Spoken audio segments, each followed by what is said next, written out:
Between 1947 and 1969, the U.S. Air Force investigated unidentified flying objects. All right, Congresswoman Paulina Luna, Republican from Florida. It is an incredibly important part. And, going back to kind of why this specific topic piqued my interest, after my time serving active duty, I was in the Guard for about a year. And I worked with F-15s. And I remember they responded to, there was an aerospace incursion. They responded immediately. They came back. They were pretty quiet about it. And then one of the pilots, I was kind of like, what was that? He alluded to the fact that it was a UAP. And so after that ended up happening, you have pilots that are even afraid of coming forward to talk about it because they don't want the stigma of being called crazy. But as you're hearing, multiple lawmakers, they're very smart people, scientists, doctors, lawyers, who all report this. And so they can't just blanket label it crazy anymore.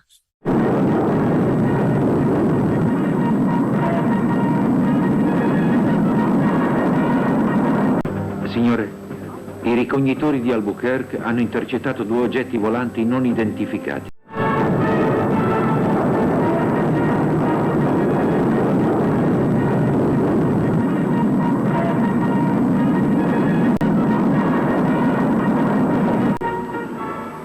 Troy, 2 oggetti molto veloci stanno venendo verso di noi. Sì, vedo il segnale radar. Proviamo a seminarli al minimo d'energia.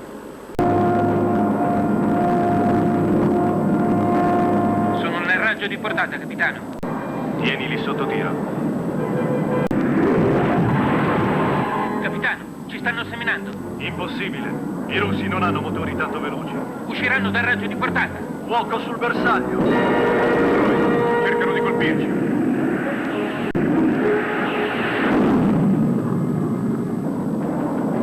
Capitano, sono scomparsi dal mio schermo radar. Well, in science, what people perhaps don't know is that eyewitness testimony is some of the lowest form of evidence you can bring to a scientific conference, which is odd because in the court of law, it's considered quite high.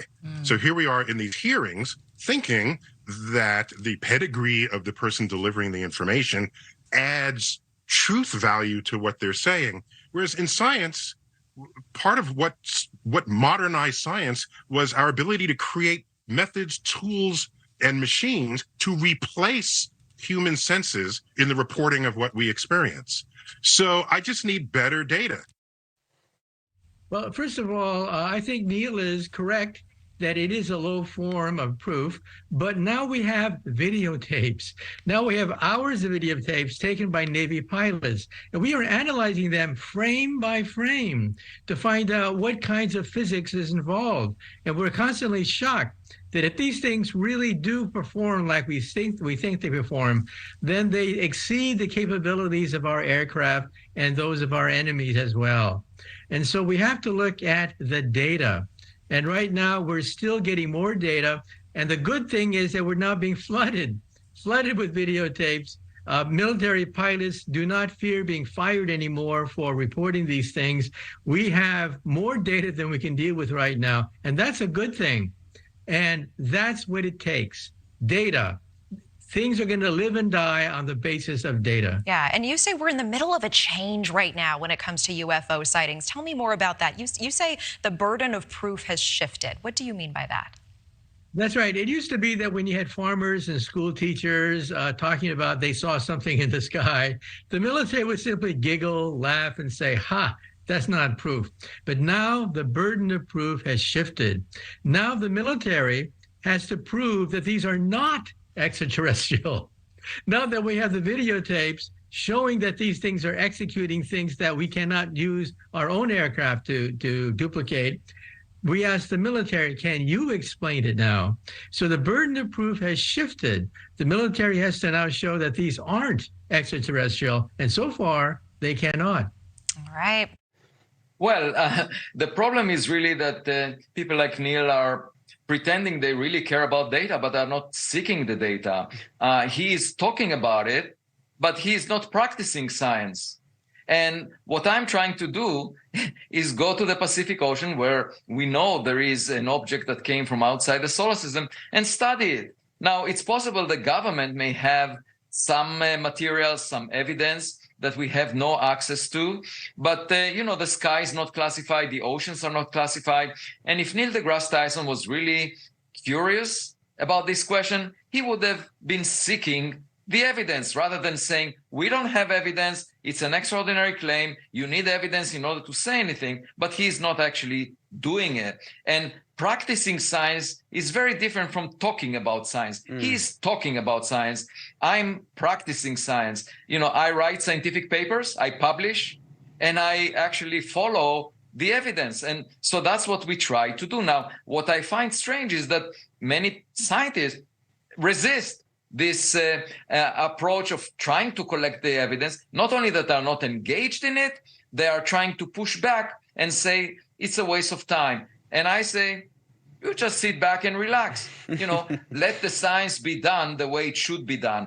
And I am really curious if the government has materials or information that is currently hidden from view, because as a scientist, I agree with Neil that we need access to the data. So the fundamental question for me is whether we will learn about what lies outside the solar system by studying what's at the bottom of the Pacific Ocean before we learn it from politicians in Washington, D.C. Or maybe some miracle will happen and we will learn from government as well. Yeah, it's true. I mean, we're all waiting for the government to come through and tell us everything. But for people who don't realize, I mean, Avi was literally out there with this massive, rake, essentially, raking the bottom of the Pacific Ocean, this massive mission, and they actually found these little stones. And it was kind of unbelievable that you were even able to find these things out there. Yeah, there they are, right. Yeah, yeah, it's quite remarkable because these are less than a millimeter in size, and we searched across a region of 7 miles in length, and the depth of the ocean is more than a mile. And we managed to find those things. And, many of the scientists pretend to be a scientist, but they are not really seeking the evidence, and they push back with very strong opinions that are not supported by anything. So I'm saying, let's bring back science to where it belongs, collecting evidence rather than talking about it in talk show. Speaking about the implications, of course, there would be huge implications. So I have a new book coming out actually in a few days. It's already available for pre-orders, and it talks about how significant such evidence would be for the future of humanity. It will inspire us to do better, to study what lies out in space, because it will be a wake-up call from a neighbor. First, I just want to follow up on the SCIF part. You mentioned in an interview following the July hearing that you were going to put pressure on the Intelligence Committee to provide lawmakers with a SCIF with this information. Can you elaborate on what kind of pressure you're talking about here? Whether it's public pressure, whether it's naming names, whether it is literally doing, as you saw, with putting out letters and requests. The fact is that Rush has received pushback from the intelligence community. Even Representative Burchett had stated in the hearing that when he filed an amendment to a bill for the FAA so that we could simply get reporting back to Congress so that we could investigate the topics of UAP, that it was the intelligence community that actually killed the amendment in the FAA bill. The intelligence community is not above law, and they're not above the American people. It is a select group of people that have become these megalomaniacs with information and think that they can control everything. I spoke to Congressman Burchett as part of this event, and he told me that he doesn't think that Congress will be able to stage more hearings on this issue until a select committee is created. He just doesn't. That's just how he thinks the sequence of events will be. I'm curious to know if you agree with him that the select committee will have to be established for there to be more hearings on the topic. I think for doing the hearings in Washington, he's correct, because that subpoena power is so powerful, especially with some of these agencies that you're seeing that are trying to stonewall us or play games with this entire situation. But it doesn't necessarily mean that we can't do the field hearings. And I think the field hearings, again, are very important because we can bring the press, we can bring the people directly to these areas where we know that they're either hiding information or they're not being fully transparent.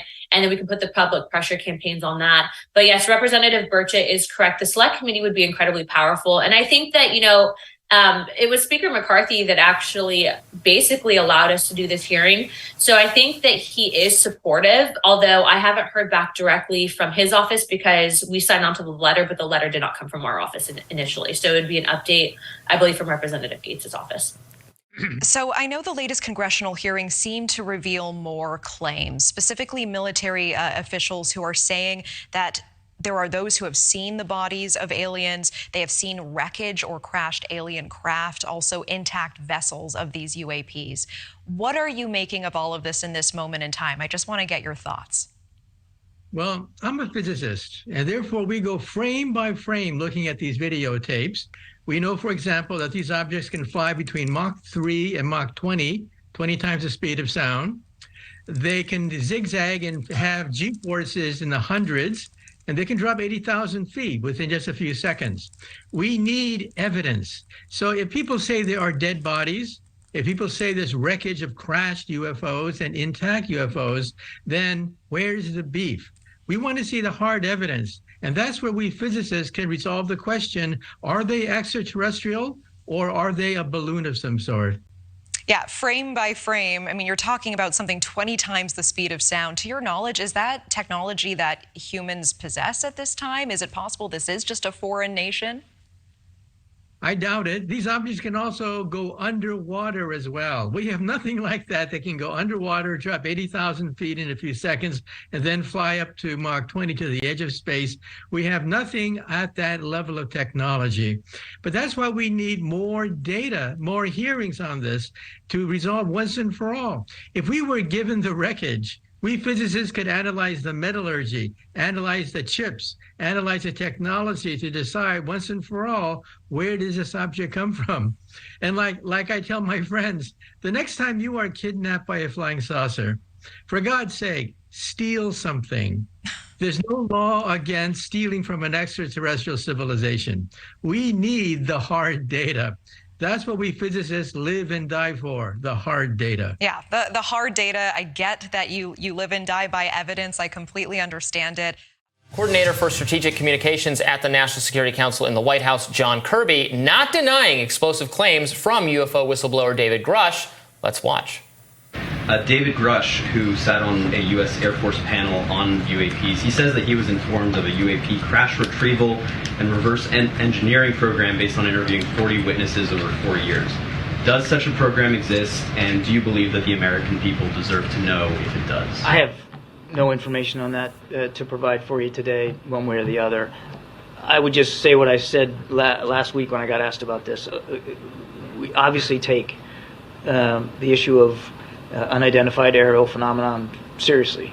There's a whole office at the Pentagon that has stood up to analyze the data, collect reports, collate those reports, and forward them up appropriately. And that's, I think, testament to the fact that we know that in some cases these phenomena have impacted military training, have then impacted military readiness. Kirby also weighed in on President Joe Biden's view of Grush's allegations. If the president didn't believe that the sightings by pilots were serious enough to be considered, he wouldn't have wanted the Pentagon to stand up in office to look at this, to analyze the data, to collect reports, to provide a system by which we can collate the information and better figure out what we've got here. But that work's ongoing. So if your question is, do we think we need to be transparent with the American people? Of course we need to be as transparent as we can be. But the truth is, Jeremy, we don't have hard and fast answers on these things.